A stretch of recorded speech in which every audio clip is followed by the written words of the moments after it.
Well, the title of the message is Missing Men, but I guess it could also be missing members, missing people wherever they're at today. It's amazing. Every year after Vacation Bible School, the Sunday after, people decide to go either on vacation or decide to maybe sleep in a little bit later. But we're going to talk about men this morning, but I'm sure that through talking about this, it's God's Word. It can reach out and it can grab any of us, no matter who we are or what we're facing in life. Proverbs 20 verse 7 says, "A righteous man who walks in his integrity, how blessed are his sons after him." Proverbs 28:20 says, "A faithful man will abound with blessings." The missing men, they're everywhere. Everywhere you go, not just here at Lighthouse Church. I'm 49 years old, been ever since I could remember of being an adult, married, being involved in church. It's been the same way at the 4 churches that I have been at. There's always a lack of men who will step up and be the priest of their homes, be the godly men, godly husband, godly dads that God is going to hold us accountable for. There's always been a huge gap, a lack. And that really shows up not just in the family, shows up in our world, because everything that we see in our world is a direct correlation to the deterioration that we see inside the home. But we also feel the effects inside of God's church, because God's church is held back in so many ways from impact and being able to accomplish everything God's called us to, because of the missing men that are not coming in and stepping up and being a part of what God has commanded us to do. He's not asked us to do it. He's commanded us to do it. He's going to hold us accountable for it, and we have to take a good long look at ourselves to make sure that we are what God wants us to be. But there's a shortage today in high demand. I guess you could say that men, godly men, are on the endangered species list. Please don't let any of them die, because they're endangered. They're becoming fewer and fewer. And when we talk about a godly man, godly husband, godly dad, we're talking about those who provide spiritual, financial, emotional, provide and lead for the needs of their family. It's not that the wife is not there in so many ways to maybe even do more than what he does in some areas, but he is to be the leader. He is to be the spiritual leader. He is to be the one that sets the way, that says, "As for me and my house, we're going to serve the Lord." He's got to be the priest that decides, okay, we're going to teach our kids Christian values, Christian principles. We're going to teach them the Word of God, and that's how we're going to live, and that's how we're going to conduct ourselves. It is the man's responsibility. Thank God for the women who step up in place of the missing man that has not stood up in that place as God has told him to, because our children need it, and we need it in the local church, but we still feel the loss and the effect of the shortage of men stepping up to take their rightful place. Another verse this morning that I want to give you is Ezekiel 22, verse number 30 says, "I searched for a man among them who would build up the wall and stand in the gap before me and all of the land, so I would not destroy it, but I found none." That's God speaking to the prophet Ezekiel. I wonder how many men that we even have here today, and we don't have a great amount here today, but we've got the amount that God knew that was going to be here. I wonder, not that we're perfect and not that we don't have many flaws and failures, but I wonder how many of us here today have a burning desire and a passion and a devotion to serve God, to love God, and to live for Him. I wonder if God looked down in here today, looking for someone to stand in the gap, and guess what? He is. He's looking for men here that will build up the wall and stand in the gap and be the men of God. The men of God for their families, the men of God in the church, so that we can march as soldiers of the Lord Jesus Christ forward, and we can take back territory that we've lost, and we can take territory that we've never had, and we can see those blessings flow from heaven into our lives, down through our lives, and through us as parents, and to our children, and to those that are in the local body. Men who love God, who love their children, and who have a burning desire to live for God. Did a little research, just a little bit, but George Barna, who does a lot of church research every year, says that the newest stat is 35% of men in America attend church. So that means there's 65% that do not attend church. He does not say in that research how many of the 35% are actively engaged. I would say half. So I would say out of the 35% that are attending church, probably half of that are actually pursuing and stepping up and standing up and speaking up and being the men that God would have them to be. Now 35% seems low, but in Europe it's actually 5% of the men actually attend church. Another stat, and I've given you this one before, in a home to where mom and dad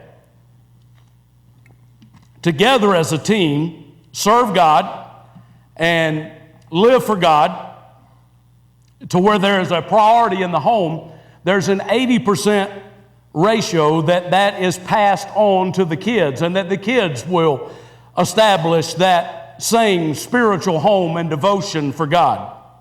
In a home where only the mom does it and the dad sits over there in the lazy boy and he's the missing man, maybe he does provide financially or provides in other ways, but he doesn't take up his rightful role as the spiritual leader in the home, only 30% of those children, down 50%, will follow in that same direction that mom sets for the home. In a home where dad does it and the mom doesn't, which is very, very low and is the exception and not the rule, but in that 70% of the children follow the pathway of establishing that spiritual priority. That right there shows you the power and the man taking up his rightful role of the effect that it has on his children. 70%, 30% if it's just the wife alone, 80% if it's together.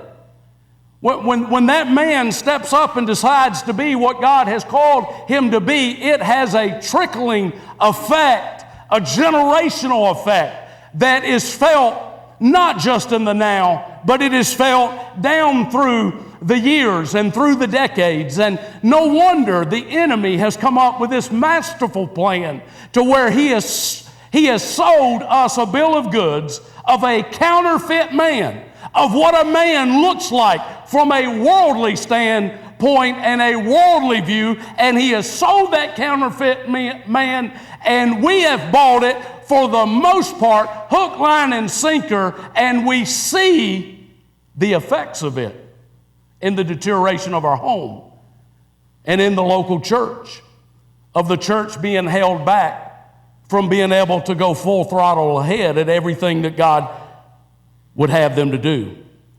So the enemy has come up with this counterfeit plan because there's generational, life-changing power when a man steps up and takes his rightful role as a man of faith, a man of worship, a man of God who follows God and obeys God and who trusts God with all of his heart, soul, mind, and strength.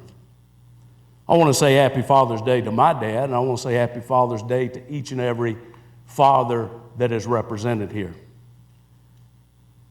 With you being a father is more than just you providing your DNA. I sit and I say a lot of times when we're talking about Megan is my daughter. And we do tell the story of her being adopted. But she's my daughter. She's just as much my daughter as if she would have been my own flesh and blood and if it would have been my DNA. She's my daughter and is and always will be. But we often talk about the birth mom and the birth dad. And I say every time we talk about the birth mom and the birth dad, I don't even call them mom and dad because that's not what they are. They are DNA providers. She provided the seed, he provided the sperm, and that's the only contribution that they made, period, end of story. Being a mom and being a dad goes so much further than just providing those two. I mean, dogs can accomplish that. It doesn't take much to do that part. But if you're going to step up and you're going to take the rightful role as the spiritual leader, father, dad, husband, and be a godly man, then it's going to take a whole lot more than just providing your DNA. It's going to take your life. It's going to take your devotion and your commitment. The greatest gift, I would say, that's ever been given to me, apart from my salvation, came from my Heavenly Father. And I call him today, he's my dad, and I don't call him Dad as much today because everybody calls him Pawpaw because that name has been branded. But my dad has had such an impact upon my life. And looking at my life now and being in the position that I'm in today and being a part of, pastoring a church, I know that I'm able to stand up and do what I do as a man in our home and able to stand up here and do what I do as a minister, all because of what my dad poured into me through the years and his role and his leadership in my life. Even though my dad is a whole lot quieter than I am, if it was not for him, I would not probably be up here today. And it's had such an impact upon my life. And it's just like in our home, my mom may have done the majority of the nurturing and stuff because she was a stay-at-home mom. But my dad was always the spiritual leader and priest of our home. He was always the one that set the agenda and said, as for me and my house, we're going to serve the Lord. And he set that priority, and he established those things in his life. And because of that, he is the patriarch of our family that has went from 2 to 32.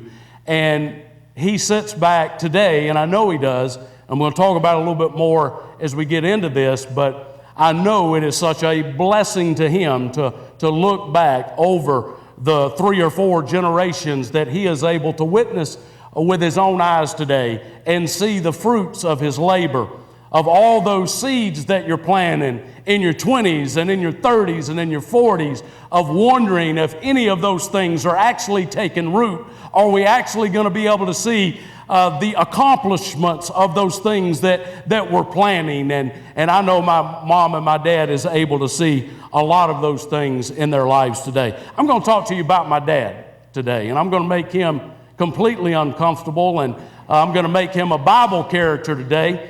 And because I believe if there was ever a Bible character that needed to be in the Bible that's not in the Bible, Jerry McBurnett Pawpaw would be one that a story would be written about of helping someone, doing something for someone. And if for some reason you're here and you don't like me talking about my dad, you can talk about your dad when you pastor your church. So number one, the greatest dad ever is what I want to talk about first. And I'm going to share a lot of principles as I go through this that apply not only to dads, but just apply to us in general. The greatest dad ever. And when I say that, I mean end of story, period. And I would be one that would go toe-to-toe, even though I didn't understand all of that lingo and the different things. But I would stand toe-to-toe with anybody and say, my daddy is better than your daddy. The greatest dad ever. He's the greatest dad ever because, first of all, he's a faithful man. If you don't write these down in your notes, there's 3 things I'm going to give you as far as this goes, even though I'm going to give you a lot of things. He's a faithful man. How many years you been married? 53, 54? Going on 53. Be 53 shortly. 53 years. First of all, to crash that 50 mark is a huge milestone. You know, my mom put up with my dad for half a century. That's a long time. 50 years, he's been there. But this is the thing about my dad. My dad has not just been there for 50 years. He's been in the trenches for 50 years. I mean, he's been loving God for 50 years. He's been devoted to God for 50 years. He's loved his wife and his children and his grandchildren and now his great-grandchildren for 50 plus years. He didn't do it for 5 months and decided the workload was too hard and it was too much.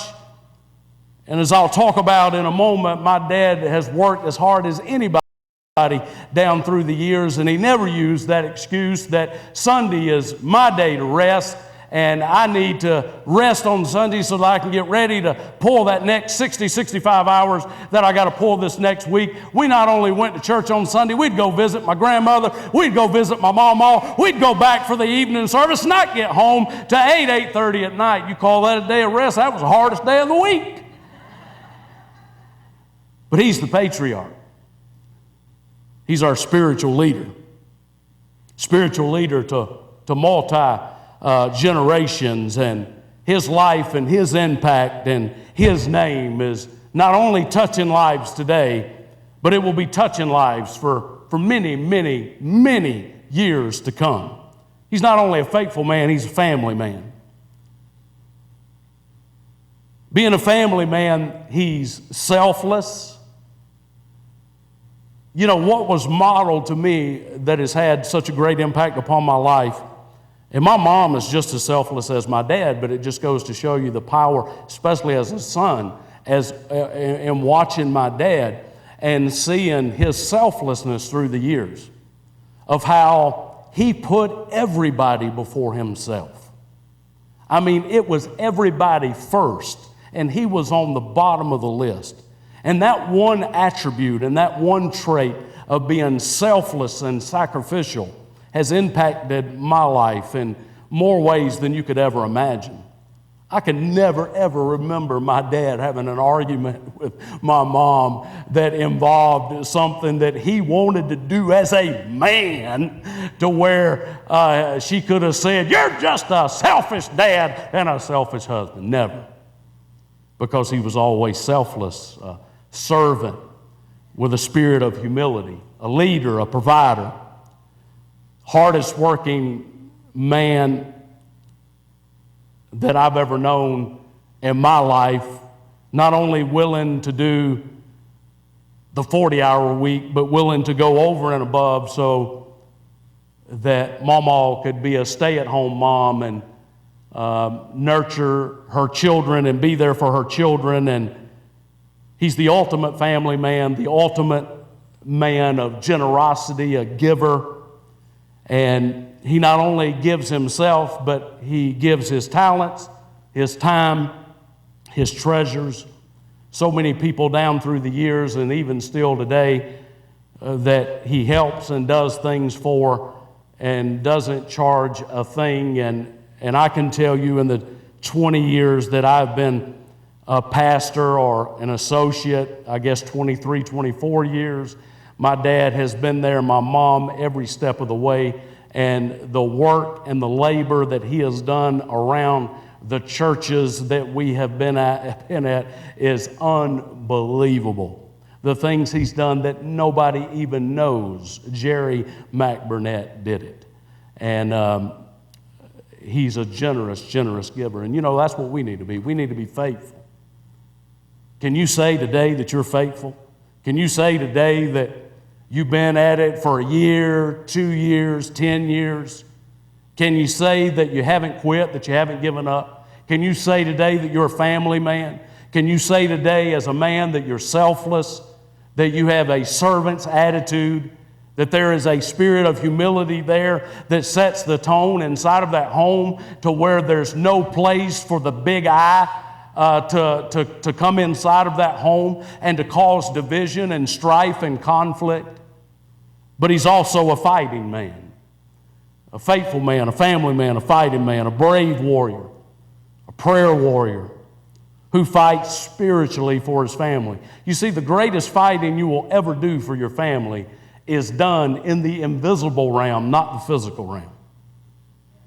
You being a warrior and being brave and being courageous is going to be in the invisible realm, where you are spiritually fighting the enemy, praying, worshiping, taking those requests and interceding on your family's behalf, on your children's behalf, on your grandchildren's behalf, standing in the gap and being a fighting man, a man of God who has taken his rightful place as a spiritual warrior. And he has said, not only as for me and my house, but he has said, as for me and my house, we're going to be a part of a community. We're going to be a part of a church. We're going to be a part of ABC, whatever that might be. And we're going to bring that presence, that spiritual presence, to bear wherever we go. That's who we're going to be, and that's what we're going to stand for.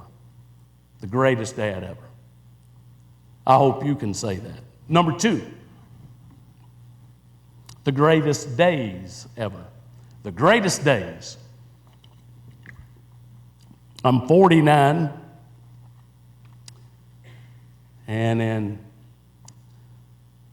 less than 3 weeks, I'm going to hit the big 50. I know I don't look like it. You don't have to tell me that. I know I don't look like I'm about to be 50, but I am. And I can say, as a 50-year-old man, no matter how old you are, you're still young in your mind. And you're still a kid in your mind in a lot of ways, and you can think back over the moments, and you can think back over the memories that you had in your mind, and that's what age you are. And as I think about not only the greatest dad in the world, but I think about the greatest days ever, and that's all 49 to 50 of those years, not just in my childhood, but it's, watching my dad and learning from my dad, even in the childhood era.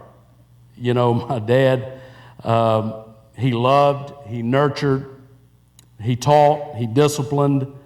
Man, I know if I got a whooping from my daddy, I did something bad.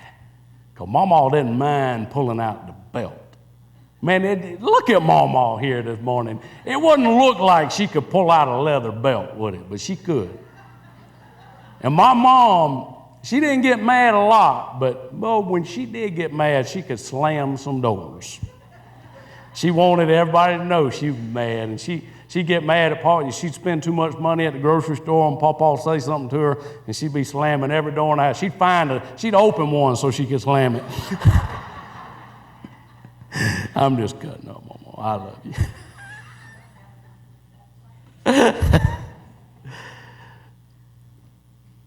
I look at my ministry today, and my mom has been there with me every step of the way, and it's the greatest days ever to know.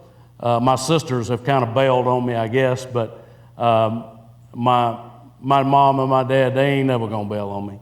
They're gonna be here with me every step of the way, and as long as I'm preaching and pastoring, and every day of every step of this journey, they have been there with me, supported me, and those are the greatest days ever, just to know that when I stand up here on any given Sunday, I'm going to look down there and I'm going to see my mom and my dad, and I'm their pastor, and I'm not preaching my dad's funeral today. even though it kind of sounds like, when you're going over someone's life and someone's legacy. But I can guarantee you this, ain't nobody else ever going to stand over my mom and my dad. And I don't know how I will ever do that when that day comes, but I guarantee you I will be the one that will do that, because I am their pastor, and I'm their son, and they're my mom and my dad, and they have impacted my life, and I'm so grateful and thankful for that. The greatest days ever of sitting back. My dad lives in a home right now that he built himself, 95% of it. Watching my dad through the year, working on all of our houses, building out basements, moving walls, even recently building sandboxes and tables and chairs, and just the things that he can do with his hands. And he taught me a little bit of it, but the majority of it he couldn't teach me because I couldn't learn it. But there's one thing I did learn. He was my boss for 17 years. From the age of 15 to the age of 32, I worked with my dad full time, and he was my boss and my dad. And those 17 years of my life of working with him is years in my life that I'll never forget. Of being able to work with my dad, talk about work, and being able to have that in common. But he's my dad, and he's my hero. He's my best friend. He's the one I look up to. He's the one I respect. And I am your biggest fan, Pawpaw. The greatest days ever. And all I want to do is I want to be a dad half as good as my dad, so that my kids, I don't know which one is going to stand up and tell the world. They're going to have to, I guess they're going to do it privately. Poor Pawpaw, I've got a public platform, so I'm up here doing it in front of everybody. But you know what? It doesn't matter if it's done in a public way or if it's done in a personal way. To know that you've impacted your kids in that way is a huge, huge blessing. Not only the greatest dad ever, the greatest days ever, next of all, the greatest decades ever. The greatest decades. We're talking decades, 5 decades. Started out with Jerry and Diane. Yes, that's my mom and dad's name, Jerry and Diane. Y'all didn't know that, did you? They've always been Mama and Pawpaw. But the 2 became 5. I have 2 sisters, Tammy and Stacy, and we're the 5. They got a show on Fox called The 5. We're the 5. Me and my 2 sisters. And my dad had a horrible wreck in October, as you know. And through all of that, it really gave me a new appreciation for my family, and a new appreciation and a love for my sisters. Not that I didn't love my sisters, but when you see the love and the loyalty of brothers and sisters and family that can come together in the midst of a tragedy, if you're already close, it forges a bond that even brings you closer together. And it's amazing, as my dad and mom went through all of that, and even with my dad's health at the present moment, that God has gifted each one of us in a different way. I've got one sister that administrates. I've got one sister that dictates, and I just sit back and aggravate. So everybody's got their place, and everybody has their role, but all of that sorrow and tragedy and pain and suffering that my dad went through actually gave me a new appreciation and a love for my sisters. So the 2 became the 5, and the 5 became our family. And then the future was when Chris entered the scene, Gidget entered the scene, Shane entered the scene. So the 5 went from the family to the future. We were all married. And I don't know if I'm going to get all these right or not, but then came Justin, Jenna, then came Whitney, Bradley, then came Shayna, Summer, Jordan, Seth, Slade, Megan. Those are the grandchildren. And then the grandchildren started getting married, came Rachel, Taylor, Jennifer, Stephen, Kyle. The 5 became the family, which became the future, and now we're seeing the forever. Claire, Stone, Beckham, Evelyn, Jennings, Delilah, Carson, Sage, Maddox. The 2 became the 5. The 5 became 32. The 32 is soon to be 34. And if you haven't heard all of that, I ain't saying a word. And there may be one you don't know about yet. And our recent vacation, all 32 of us were together.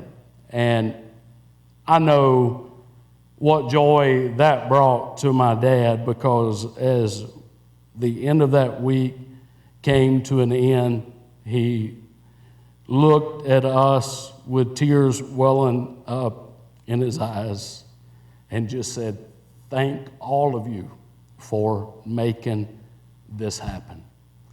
And that I just read off a lot of kids.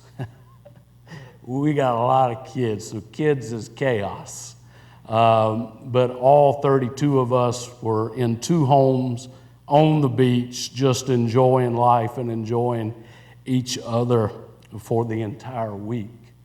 And I say that, and it's been such a norm for me that I take it for granted when I look around and see that most people don't have that. And I can tell you why we do have that. And it's because my dad stood in the gap at the age of 20 and said, "I'm going to be the one that's going to stand in that gap, and I'm going to be the one that's going to build up these walls, and I'm going to be a warrior for God, a courageous warrior for God." Now, all the fruits of his labor, he is able to lay his eyes on some of it here on this side of eternity. But all the things that he and my mom has done all through these years and all through these decades are not just seen in the now, they will be seen in the generations to come when none of us are no longer here. He talks about his mama and pawpaw, and there's going to be people talking about mama and pawpaw long after I am gone, because of the impact that they've had upon our lives. Which leads us to the greatest destiny ever. We all want a great destiny. We all want to be successful. But you know what? As a man, it really doesn't matter how many things you have. It really doesn't matter how many possessions you have if you don't have God first in your life. That is the greatest treasure and the greatest gift that you could ever give to your family. And there's no woman here, as good as she may be at nagging and getting you to do some things, ain't no woman going to nag you in to taking that position. There ain't no person here at the church that's going to be able to say something. Now, they can say something through God, but they're not going to motivate you to stand in that gap. That has got to be something that God does inside of your heart and in your life, and a decision that you make to where you say, "I'm going to be that man. I'm going to be that man. I'm going to be that dad. I'm going to be that husband. And I'm going to make that decision to stand in that gap and to take my rightful place so that my family can have the greatest treasure that anyone could ever have on this side of eternity. And that is a dad who knows God, loves God, is devoted to God, because that alone is going to impact your family and your children in ways you could never imagine. You just think about it. The reason why families stay together the majority of the time when the man is rooted and takes up his rightful role is because that brings that God aspect into the home. That brings that God aspect that no matter what obstacle you face, you can overcome it. No matter what mountain is in front of you, you can get to the other side of it because you bring that God factor there. When you don't have that God factor, it's so easy to throw in the towel. It's so easy to give up. Kids can't keep you together. The only thing that can keep you together is God. That's the only thing that can keep you together. God can keep you together. He can bind you together. He can mold you together. God can help you to overcome obstacles, to be able to reach for dreams, to be able to accomplish things you never thought you could ever accomplish. And I'm telling you, when it's all said and done, at the end, whether I'm doing your funeral or you're doing my funeral or whatever the case may be, at the end of the journey, the only thing that is going to matter is, were you a man, a woman of God that took up your rightful place and impacted other people's lives? That's going to be all that matters on that day. If you didn't do that, more than likely, if you had anything at the end of your journey, because you didn't stand in that gap, your children are now going to have war with one another, fighting over what you had. Happens every day. Might even be happening in some of your lives today. I know if you're here today, you might be on that missing list. And if you are, you can change that today. You can change that, and you can become active. And, everything starts with a baby step. God's not asking you to take a leap and to be the ultimate spiritual warrior today, but you can't ever be a warrior until you take that baby step. Your wife might always be able to pray better than you pray. Your wife might be able to do a lot of things better spiritually than you're able to do. But I'm here to tell you this morning that she'll be able to do every bit of that even better, and your family will be better and stronger when you do your part. When you step alongside and together you say, we're going to build our family for God. We're going to fight for our family, and we're going to stand for God, and we're going to take these principles and these values, and we're going to pass them on to our children. You're going to see things in your home and in your family you never thought you would ever see, and you're going to see the accomplishments of that, hopefully and prayerfully, on this side of eternity, some of it. But your life is impacting in ways that sometimes you might not see the dividends of it. But know this, you'll see it one day, because God's going to reveal it.